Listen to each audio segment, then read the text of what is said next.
নমস্কার বন্ধুরা, তিয়াশাস রেসিপিতে সকলকে স্বাগত জানাই। আজ আমি আরও একটা শিমের নিরামিষ রেসিপি নিয়ে আপনাদের সামনে হাজির হয়েছি। তার জন্য এখানে আমি বেশ কিছুটা টাটকা শিম নিয়েছি। তো এখানে আমি 250 গ্রাম মতো শিম নিয়েছি। শিমগুলোকে ভালো করে ধুয়ে পরিষ্কার করে নিয়েছি। এবার আমি এই শিমগুলোকে কেটে নিচ্ছি। এই যে শিমের দুদিকে যে সুতোগুলো রয়েছে সেগুলোকে এইভাবে কেটে ফেলে দিচ্ছি। তারপর শিমের এই মুখটাকে একটু এইভাবে চিড়ে নিচ্ছি।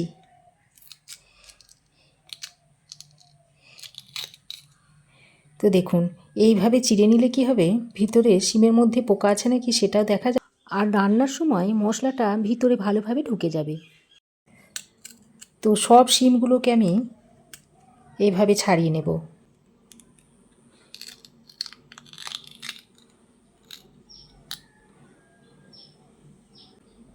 তো সমস্ত শিমগুলোকে এইভাবে কেটে নিতে হবে।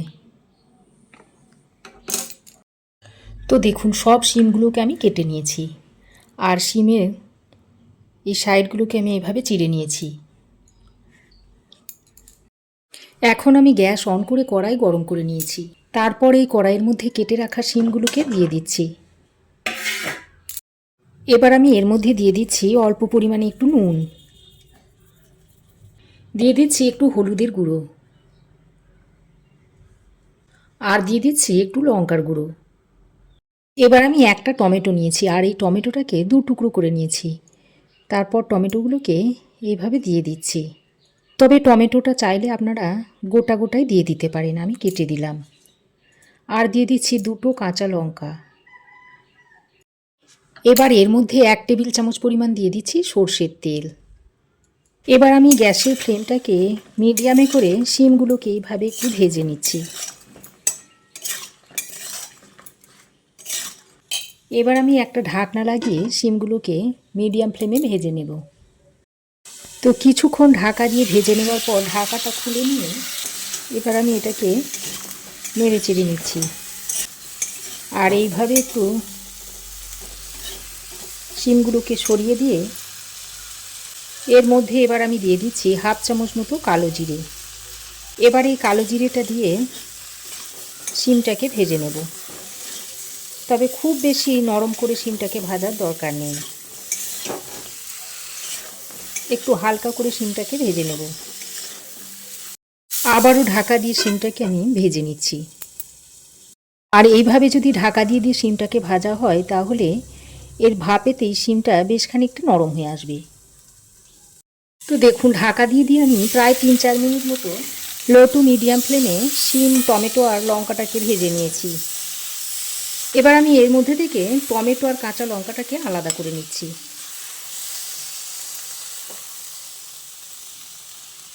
আলাদা করে টমেটো আর কাঁচা লঙ্কাটাকে তুলে রেখে দিচ্ছি, আর শিমটাকে একটা অন্য পাত্রে তুলে নিচ্ছি।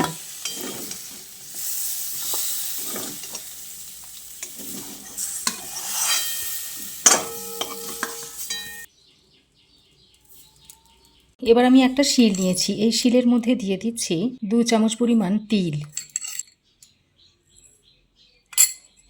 তিলটাকে এখন জল দিয়ে বেটে নেব।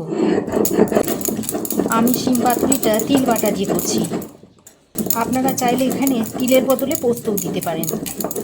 তো তিল আমি বেটে নিয়েছি, তিলটাকে বেটে নিয়ে একটা বাটির মধ্যে তুলে নিচ্ছি। তিলটা বেটে তুলে নিয়ে এবার আমি এই শিলে সর্ষে বেটে নিচ্ছি। 4 চামচের 1 চামচ মতো হলুদ আর কালো সর্ষে এখানে নিয়েছি। এবার সর্ষেটাকে একটু বেটে নিচ্ছি। সর্ষে অনেক সময় বাটার পর তেতো হয়, তাই সামান্য পরিমাণে নুন দিয়ে সর্ষেটাকে বেটে নিই।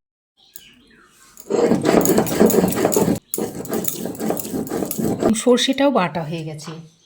এবার এই সর্ষেটা এই তিলের সঙ্গে একই বাটিতে রেখে দিচ্ছি।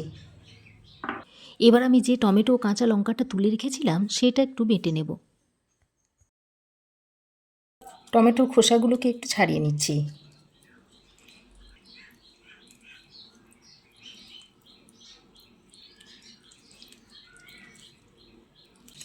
তো তো টমেটোর খোসাগুলো ছাড়িয়ে ফেলে দিচ্ছি। তবে আমি এখানে টমেটোটাকে বেটে দিয়ে দিচ্ছি। আপনারা চাইলে টমেটোটাকে কুচিয়েও দিতে পারেন, তবে আমি বলবো কুচিয়ে দেওয়ার থেকে বেটে দিলে এটা খেতে আরও বেশি ভালো লাগবে। আর যদি মনে করেন যে মিক্সিতে বেটে নেব, তাহলে মিক্সিতেও বেটে নিতে পারেন।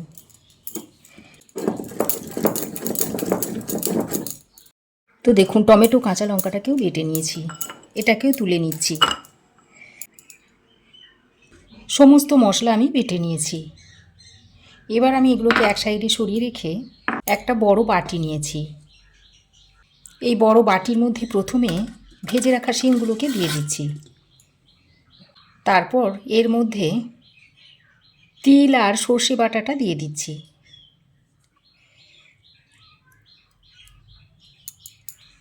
প্রথমে আমি তিল আর সর্ষে বাটাটা দিয়ে শিমের সঙ্গে ভালো করে মিশিয়ে নিচ্ছি। তো তিল বাটা আর সর্ষে বাটাটা দিয়ে শিমের সঙ্গে খুব ভালো করে মিশিয়ে নিয়েছি। এবার টমেটো আর কাঁচা লঙ্কা বাটাটা দিয়ে দিচ্ছি। টমেটো কাঁচা লঙ্কা বাটাটা দিয়ে আবারও শিমের সঙ্গে ভালো করে মিশিয়ে নিচ্ছি। আর এই পর্যায়ে অল্প একটু সর্ষের তেলও দিয়ে দিচ্ছি। দিয়ে দিচ্ছি আরও সামান্য পরিমাণে নুন। শিম ভাজার সময় একবার নুন দিয়েছি, সেই বুঝে নুনটা দিয়ে দিলাম। দিচ্ছি সামান্য কয়েক দানা চিনি। যেহেতু আমি এখানে সর্ষে বাটা টমেটো বাটা দিয়েছি, তাই স্বাদের ব্যালেন্সটা করার জন্য একটু চিনি দিলে খেতে বেশ ভালো লাগবে। সর্ষের তেল, নুন, চিনিটা দিয়ে আবারও সব কিছুকে ভালো করে মাখিয়ে নিচ্ছি।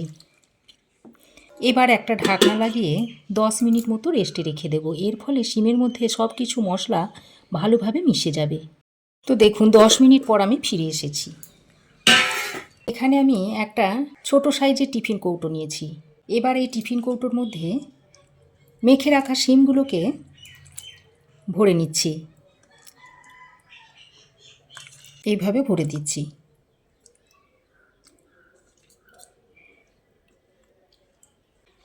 এবার আমি এর উপর দিয়ে অল্প কিছুটা ধনেপাতা দিয়ে দিচ্ছি, আর বাকিটা একটু পরে দেব। এবার আমি যে বাটিতে শিমটা মেখে নিয়েছিলাম, সেই বাটিতে যে মশলাটা রয়েছে, সেই মশলাটা এর উপর দিয়ে দিচ্ছি।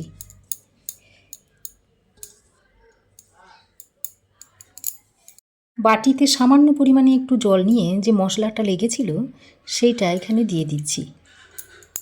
এবার উপর থেকে আরও কিছুটা ধনেপাতা দিয়ে দিচ্ছি। আর দুটো কাঁচা লঙ্কাকে চিড়ে নিয়েছি, সেইগুলো এইভাবে উপর দিয়ে দিচ্ছি। আর সবশেষে বেশ কিছুটা সর্ষের তেল দিয়ে দিচ্ছি। তবে এই পাতুরিতে সর্ষের তেল আর কাঁচা লঙ্কাটা কিন্তু এই পর্যায়ে অবশ্যই দিতে হবে। তো দেখুন টিফিন কৌটো আমি রেডি করে নিয়েছি। এবার একটা ঢাকনা লাগিয়ে নিচ্ছি। এদিকে দেখুন কড়াইয়ে আগে থেকে বেশ খানিকটা জল গরম করতে দিয়েছি, আর একটা টিফিন কৌটোর ঢাকনা আমি বসিয়ে দিয়েছি। এবার আমি এই শিমের টিফিন কৌটোটা এর উপরে বসিয়ে দিচ্ছি।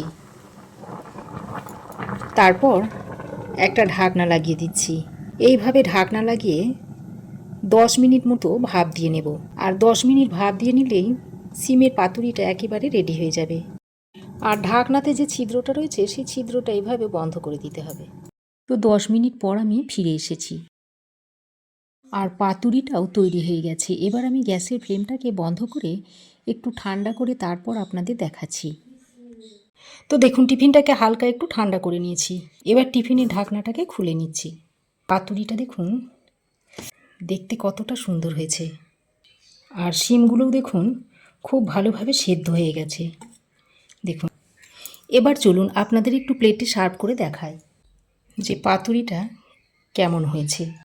গরম ভাতে এইভাবে একবার পাতুরিটা বানিয়ে খেয়ে দেখবেন, খেতে অসাধারণ লাগে। দেখুন শিমের পাতুরিটা কি দুর্দান্ত দেখতে হয়েছে।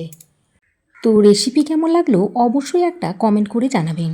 ভালো লাগলে একটা লাইক ও শেয়ার করবেন। পাশে থাকা বেল আইকনটা অবশ্যই প্রেস করে দেবেন। আর আমার চ্যানেলে যদি নতুন হয়ে থাকেন তো প্লিজ চ্যানেলটাকে সাবস্ক্রাইব করার অনুরোধ রইল।